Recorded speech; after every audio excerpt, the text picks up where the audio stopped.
Mas, kita harus merubah lembaga pendidikan dengan ditambah ilmunya menjadi ada pelatihannya, ada workshopnya, dan ada pengkajiannya, hingga produk akhir adalah knowledge. Bukan hanya sekolahan, bahkan Lemhanas harus menjadi lembaga seperti ini. Demikian pesan singkat di HP dari seorang pensiunan bintang 2 yang juga memiliki pengalaman di 3 negara sebagai atase pertahanan dan dubes di Tiongkok, Amerika, dan Inggris. Dia sangat ingin membuat lembaga think tank semacam Brookings Institute, Hudson Institute, Peter Peterson, Presiden Club, Noble House-nya Hong Kong, atau The Pyramids-nya Lee Kuan Yew. Dia tidak ingin menjabat, namun dia sadar bahwa Indonesia perlu memiliki lembaga kajian tingkat dunia. Di Indonesia ini kurang lembaga knowledge, karena knowledge itu hanya dipahami sebagai ilmu di sekolah. Benar, sekolah itu knowledge. Padahal bukan, pelajaran di sekolah bukan knowledge. Pelajaran di sekolah hafalan ilmu itu namanya masih data. Data digerakkan dengan pelatihan dan keterampilan berubah jadi informasi. Informasi itu juga masih belum knowledge. Informasi distrategikan dengan tindakan solutif yang baru, itu baru namanya knowledge. Sekolah itu data, sosmed itu data, berita itu data. Data diolah dengan keterampilan jadi informasi, informasi dikaji jadi knowledge. Jadi yang terjadi di dalam sistem edukasi di Indonesia adalah, kalau mau disederhanakan, sekolah itu sejak TK 2 tahun, SD 6 tahun, SMP 3 tahun, SMA 3 tahun, ditambah kuliah 5 tahun. 19 tahun sekolah. Ada berapa yang mempraktekkan membuang sampah di tempatnya? Mengerti, tahu yang namanya ngantri, mengetahui bahwa sampah plastik merusak lingkungan dan tidak memakai plastik, menyadari bahwa karbon merusak lingkungan sehingga dia memutuskan tidak pakai bahan bakar minyak untuk mobil mereka, tetapi naik sepeda, jalan kaki, menanam pohon, dan lain sebagainya. Tidak akan jadi skill karena mereka tidak dilatih. Karena sekolah selama 19 tahun anak Indonesia hanya dicekoki data, tidak akan jadi gerak mereka itu. Gak mudah memang, gak gampang memang, dan hampir tidak mungkin dengan pola pikir anak bangsa Indonesia saat ini. Indonesia akan menjadi negara superpower di tahun 2045 kalau tidak diubah pola pikirnya menjadi orang yang memiliki keterampilan dan kemampuan mengkaji. Karena sekolah selama ini hanya bikin murid hafal data. 77 tahun Indonesia merdeka, pendidikan hanya hafalan data. Sampai saat ini bahkan sistem pendidikannya juga masih pakai sistem nilai, sehingga ketika dewasa yang dikejar hanya nilai dan hidupnya selalu menilai orang lain. Semua dinilai, semua ada angkanya. Bisakah dilakukan sistem pendidikan tanpa nilai dan tanpa PR seperti di negara paling bahagia di dunia, yaitu negara-negara Nordik seperti Swedia, Finlandia, yang semuanya bukan sistem angka penilaiannya, tapi kejujuran dan kata hati atau conscience. Kapan Indonesia menerapkan sistem edukasi berdasarkan kata hati, tindakan, dan pengkajian telaah masalah dengan critical thinking,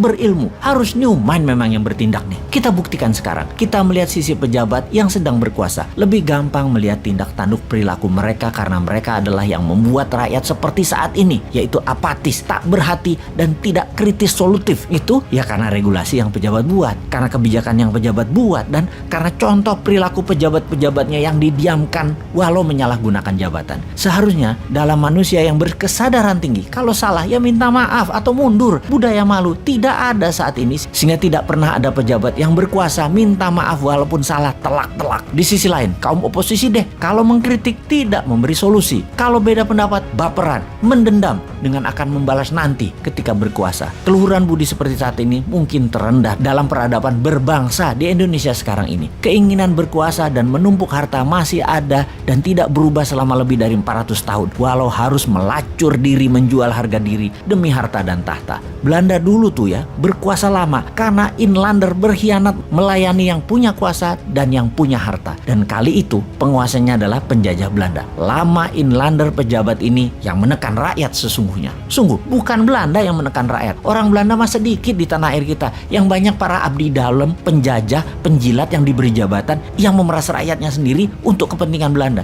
Sungguh yang menekan rakyatnya ya pejabat putra bangsa yang tidak nasionalis, yang menjadi babu Belanda, yang membodohi rakyat selama ratusan tahun. Lalu zaman setelah kemerdekaan, negara asing masih bercokol namun kemasannya berbeda. Atas nama HAM, atas nama demokrasi, atas nama keuangan dunia, Amerika itu mencengkram Indonesia dan pejabatnya zaman Soeharto hingga zaman SBY seakan menjadi agennya Amerika. Lalu saat ini pejabatnya miring ke Tiongkok dan menjadi agen kemakmuran dan pelaksana kendali negara Tiongkok. Ada yang memungkiri hal ini saat ini? Masih tidak melihat kita dikangkangi penjajah yang dikemas berbeda, namun intinya sama. Indonesia tidak berdaulat dengan menggunakan kaki tangan putra bangsa yang gila harta untuk memeras dan menjajah bangsanya sendiri. Mau dikaji lebih dalam hal ini ya? Oke, siapa individu yang mumpuni untuk mengkaji hal ini? Mana kelompok yang mumpuni untuk mengkaji hal ini? Mana lembaga yang mengkaji hal ini? National Council konsil di Indonesia itu tidak ada. Manusia kritis bersolusi di Indonesia itu dibungkam. Ya sudah, Anda dimanapun sahabat, sekarang yang mengkajinya. Ini semua demi Indonesia baru,